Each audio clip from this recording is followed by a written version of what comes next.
Audio book वाङ्मय 22 चेतन अचेतन एवं सुपर चेतन मन। Chapter 3 part 96। भाव चेतना को प्रभावित करें ऐसी विद्या की खोज हो।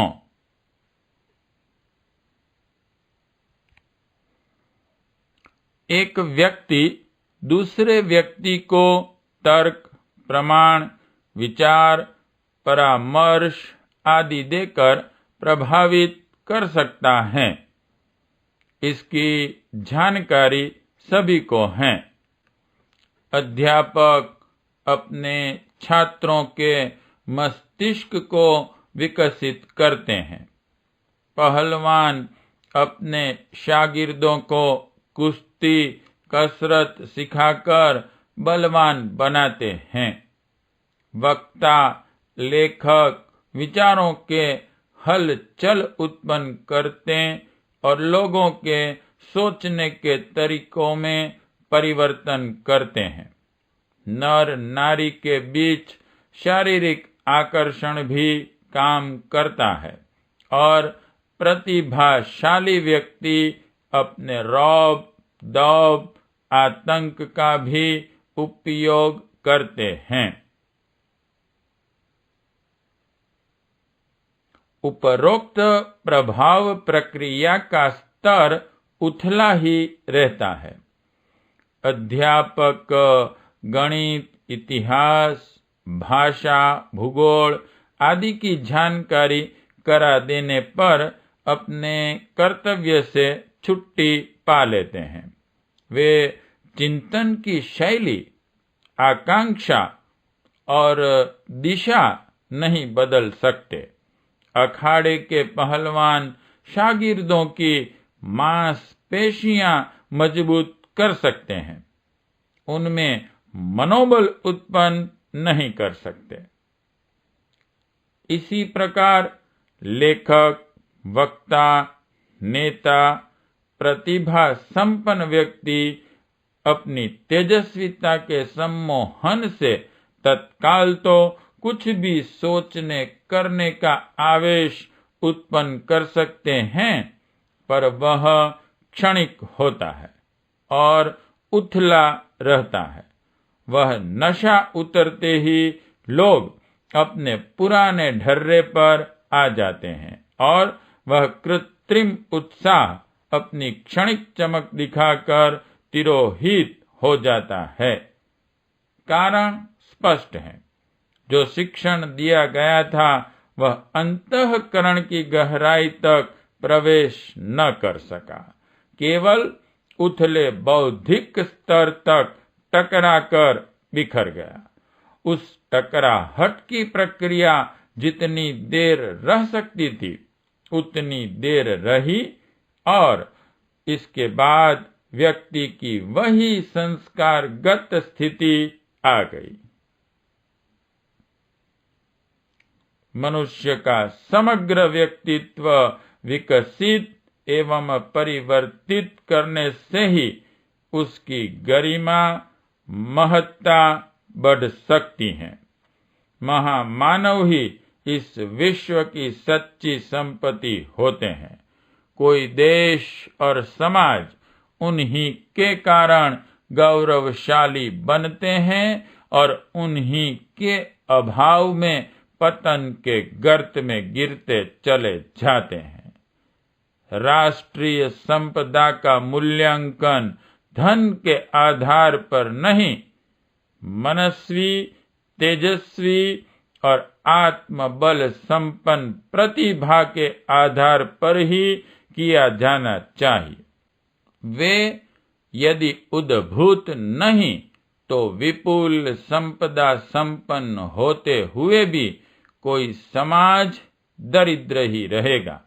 उसकी वह आर्थिक उन्नति भी ठोस प्रगति की दिशा में कुछ अधिक सहायता न कर सकेगी।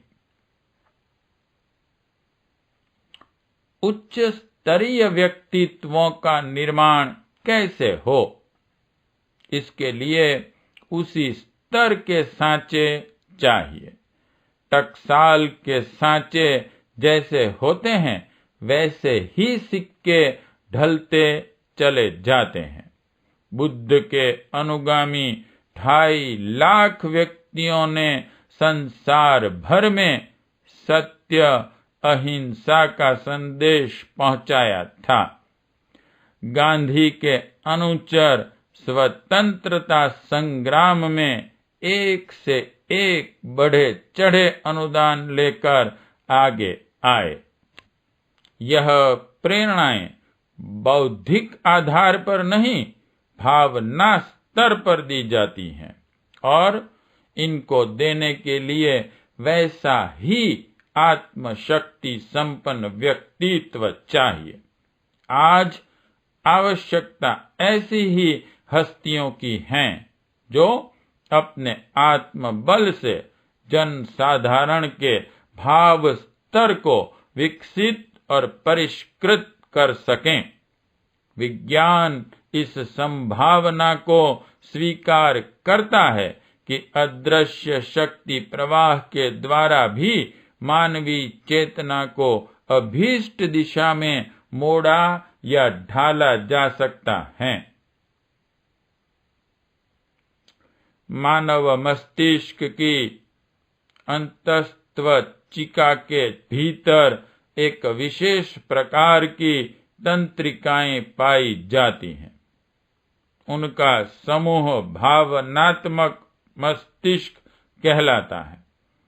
भय, क्रोध, शोक, चिंता, अवसाद, हर्ष, संतोष, प्रेम, व्यंग, संयम और कामोद्वेग जैसी प्रवृत्तियां इसी भाग से संबंधित हैं।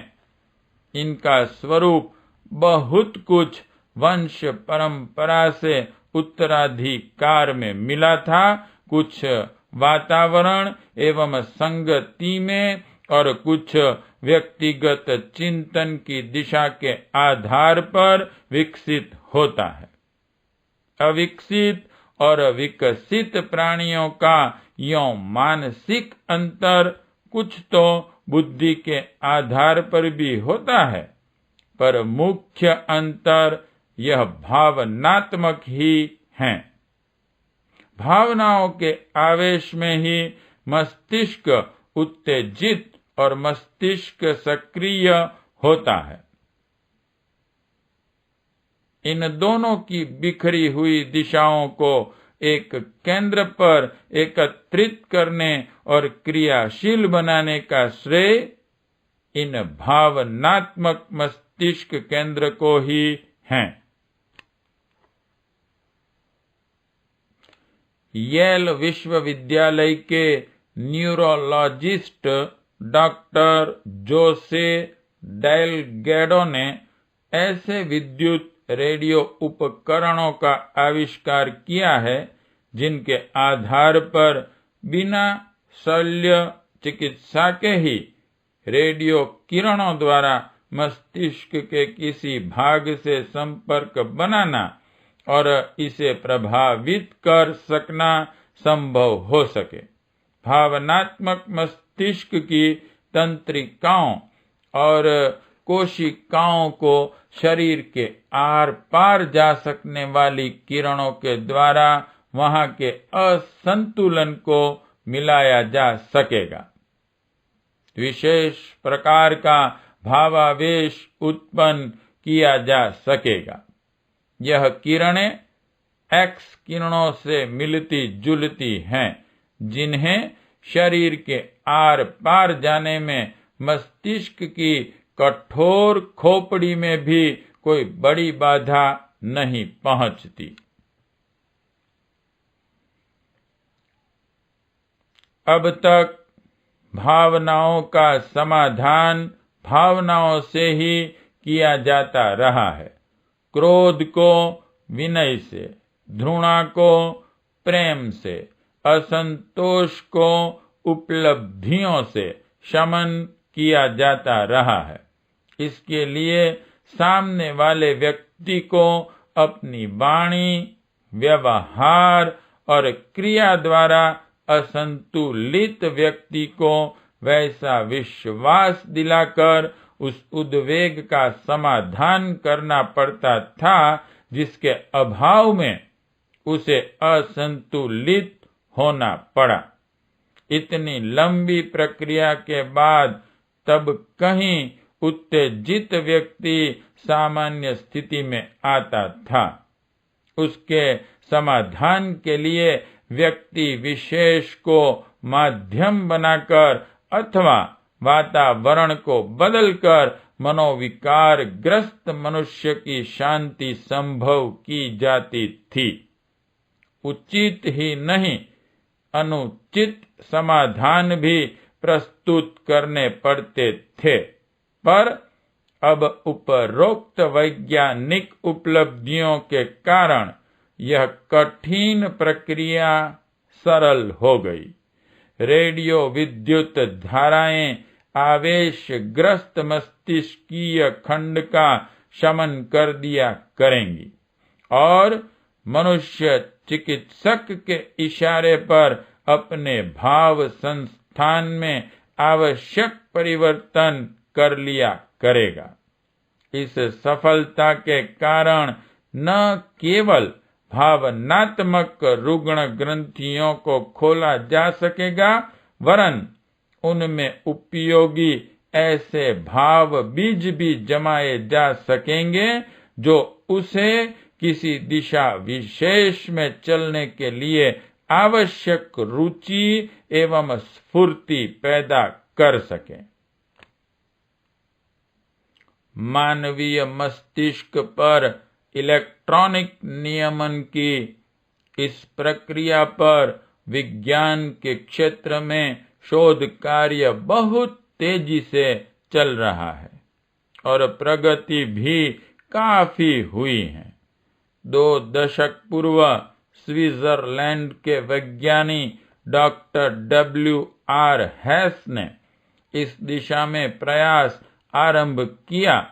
उन्होंने जीवित प्राणी के मस्तिष्क में एक सुई घुसेड़कर उसके माध्यम से विविध स्तरों की विद्युत तरंगें पहुंचाई थीं और उसके प्रभाव का अध्ययन किया था।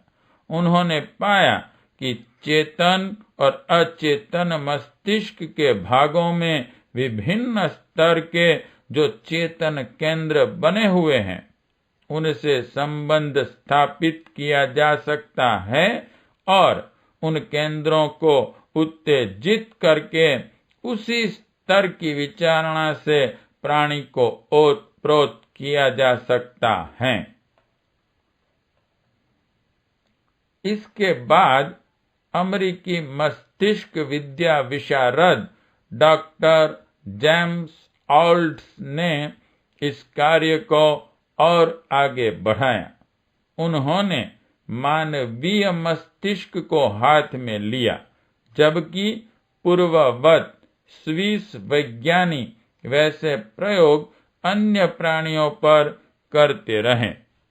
भूख, भय, इच्छा, कामुकता, क्रोध, पीड़ा, निराशा, उत्साह जैसे मस्तिष्क क्षेत्र तो पहले भी मालूम थे, पर उनके केंद्रीय कण उन्होंने ढूंढे और इस खोज के बाद उन्होंने वह पद्धति खोजी जिसके अनुसार उस केंद्र तक बाह्य प्रभाव को पहुंचाया जा सकना संभव हो सके। इसमें सबसे बड़ी बाधा खोपड़ी को चारों ओर से जकड़ी हुई कपाल अस्थियों की थी। वह अस्थियां सिर की केवल सर्दी, गर्मी, चोट, आघात आदि से ही रक्षा नहीं करती, वरन बाहरी विद्युत प्रभावों को भी भीतर जाने से रोकती हैं। विचारों की बिजली अति सूक्ष्म होने से भीतर प्रवेश कर सकती हैं। एक संकल्पशील व्यक्ति के विचार दूसरे व्यक्ति पर आरोपित करने का सफल प्रयोग तो जर्मनी के डॉक्टर सेक्सर पहले ही कर चुके थे। मैस्मरिज्म, हिप्नोटिज्म आविष्कारों ने उनमें इसी तथ्य को प्रत्यक्ष किया था, पर वह तो प्रश्न विचार तरंगों का नहीं, विद्युत तरंगों के प्रवेश का था। इसमें कपाल अस्थियां प्रधान रूप से अवरोध उत्पन्न कर रही थी, इसलिए उन्होंने चोर रास्ते से प्रवेश किया। रेडियो प्रभावित रसायनों को रक्त में मिलाकर और उस प्रभावित रक्त में विद्युत तरंगे पहुंचाकर नया रास्ता खोज लिया गया और अमुक केंद्र को उत्तेजित करने के लिए अमुक स्तर की विद्युत का प्रयोग करने की पद्धति का निर्धारण कर लिया गया। यह प्रयत्न और भी अधिक तेज कर दिए गए हैं और वह सरलता खोजी जा रही है जिसमें जिसे प्रभावित करना हो उसके सहयोग की आवश्यकता न रहे। अभी तो यह कार्य तभी हो सकता है जब व्यक्ति पर लोह पट्टी बंधवाने और औषधालय सेवन के लिए सहायता हो। बांधकर बलात्कार पूर्वक तो यह किया नहीं जा सकता। यदि व्यक्ति अपने ऊपर इस प्रकार का प्रभाव डलवाने के लिए सहमत न हो, तब तो सारी योजना ही निरस्त हो जाएगी।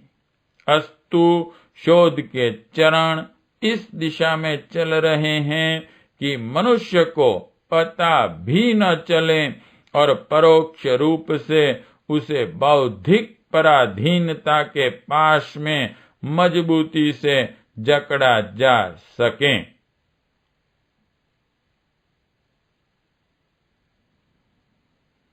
प्रकृति की शक्तियों को वशवर्ती करने में बहुत बड़ी मात्रा में सफलता प्राप्त कर लेने के बाद अब चेतना की स्वतंत्रता को विज्ञान की मुट्ठी में कैद करने के लिए अन्वेषण गतिविधियां तीव्र कर दी गई हैं और विज्ञान क्षेत्र में समुन्नत देश गुपचुप इस दौड़ में परस्पर बाजी मारने के लिए तुले हुए हैं।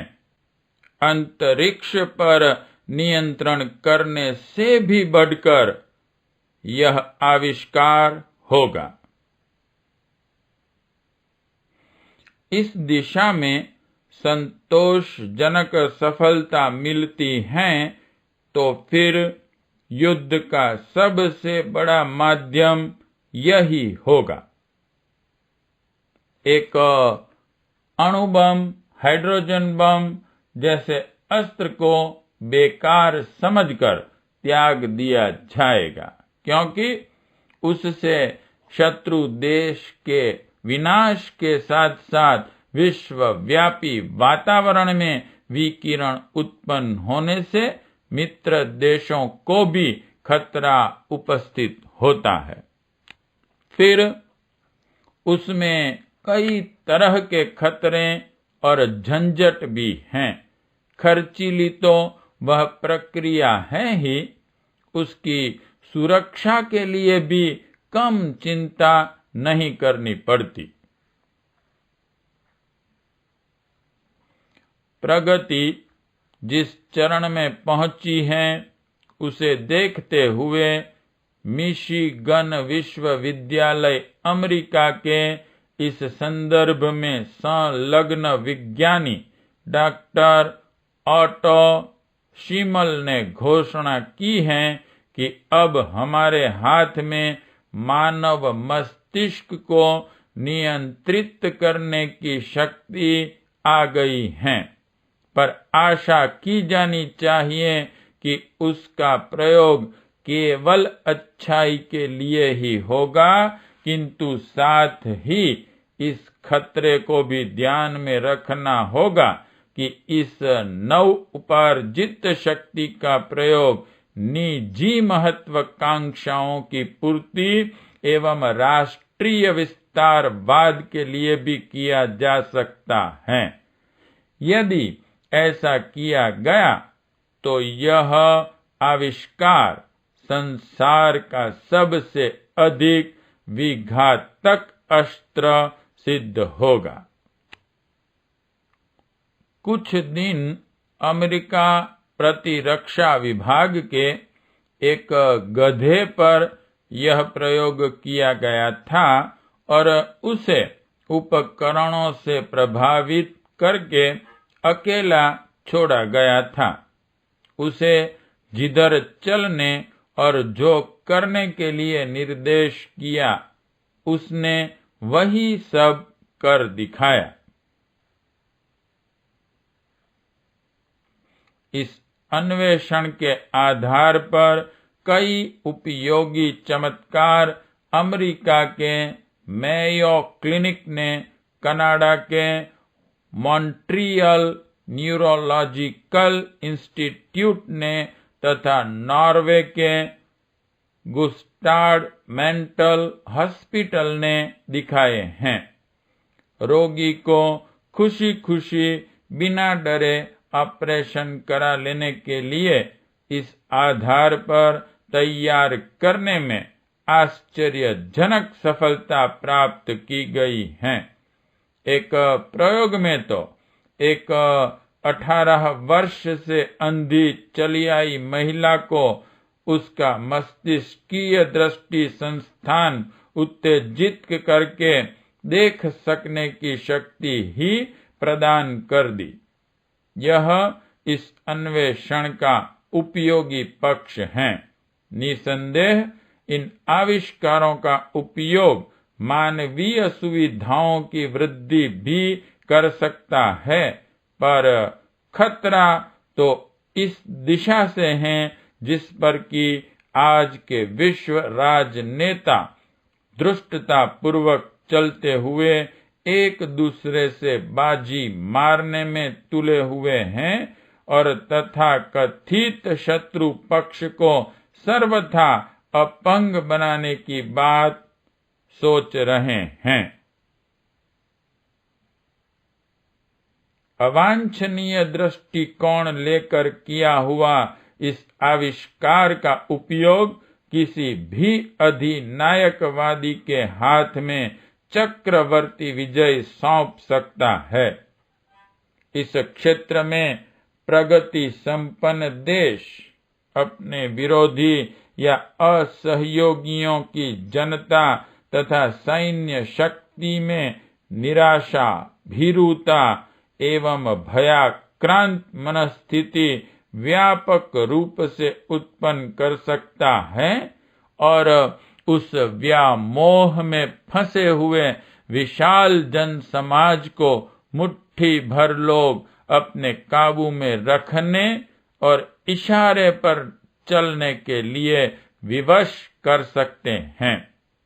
गुलामी के बंधनों में जकड़ने के अब तक के प्रयासों में यह सबसे घृणित प्रयास होगा। जब आदमी सोचने की निजी क्षमता ही खो बैठा तो फिर उसका अपनापन तो कुछ रहा ही नहीं। तब उसे जीवित होते हुए भी मृतकों की तरह कहीं भी खींचा घसीटा जाता रहेगा। ऐसी शक्ति संपन्न लोगों के चंगुल से तो मुक्त होने की भी फिर कोई आशा न रहेगी। भौतिक विज्ञान मनुष्य के मस्तिष्क तक ही पहुंच सकता है, क्योंकि मस्तिष्क भी शरीर का ही एक अंग होने से उसे भी भौतिक क्षेत्र में सम्मिलित रखा गया है। मन को छठी या 11वीं इंद्रिय ही माना गया है। वैज्ञानिक उपकरणों द्वारा मस्तिष्कों को प्रभावित करने की विधि लगभग खोज निकाली गई है और वह निकट भविष्य में सामने आ भी रही हैं। इसका भला बुरा प्रभाव जल्द ही देखने के लिए मिल जाएगा। पर भाव क्षेत्र फिर भी सूना ही पड़ा रहेगा। वह भौतिक विज्ञान की परिधि से बाहर है, क्योंकि अंतरात्मा विशुद्ध चेतना का अंश है। उसे प्रभावित, परिणत और परिष्कृत करने में केवल आत्मसत्ताएं ही समर्थ हो सकती हैं। आज आत्मसत्ता की दुर्बलता के कारण भौतिकवादी असुर सत्ता संसार की समस्त संपदाओं पर हावी होती जा रही है। मस्तिष्क की स्वतंत्र चिंतन शैली पर भी उसका दांत है और आश्चर्य नहीं कि वह भी उसकी पकड़ में आ जाए। ऐसी विषम घड़ियों में इस बात की आवश्यकता और भी अधिक बढ़ जाती है कि आत्मसत्ता का पक्ष इतना प्रबल हो कि उसके द्वारा संसार की भाव चेतना को उत्कृष्टता की दिशा में अग्रसर किया जा सके। ऐसा हो सका तो भौतिक विज्ञान और उसकी समस्त उपलब्धियों को विश्व कल्याण में नियोजित किया जा सकेगा। यदि ऐसा न हो सका तो भौतिक विज्ञान के बढ़ते हुए चरण मनुष्य को एक मशीन मात्र बनाकर छोड़ेंगे और कुछ सत्ताधारियों की कठपुतली बनकर समस्त मनुष्य समाज को सबसे बुरी पराधीनता, मस्तिष्कीय गुलामी के निविड़ बंधनों में बांधकर दयनीय स्थिति में जीना पड़ेगा। ऐसे विषम समय में आत्मविज्ञान पक्ष को अधिक समर्थ और अधिक सक्रिय होने की आवश्यकता है। पाठ 96 समाप्त।